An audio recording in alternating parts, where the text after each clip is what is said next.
What you are witnessing is Arts Day at the Annandale Pop-Up Park. We have several arts activities being offered by Cafe, which is Community Art for Everyone. It's a nonprofit that we're working in collaboration with.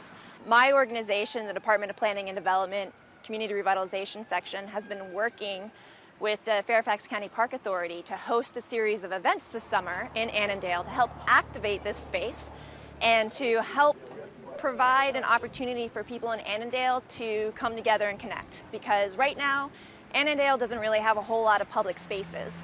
And so we're in the process of creating one not only this summer, about once a month by doing this series, but also ultimately, long term, we want to establish a more permanent park space on this property. This summer, we launched this series where we're doing an event about once a month, and it's so amazing and exciting to see people come out and enjoying it. And as you can see today with Arts Day, just getting to know their neighbors and having fun and working on art together.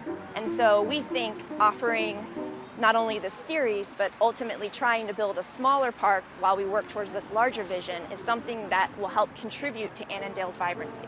In August, on August 24th, from 10 a.m. to 1 p.m., we'll be having Fun and Fitness Day, which will be presented primarily by the Fairfax County Park Authority. And then in October, we'll have our season closing event, which will be Community Day, which will be hosted on the same day to coincide with the Taste of Annandale, which takes place on Tom Davis Drive.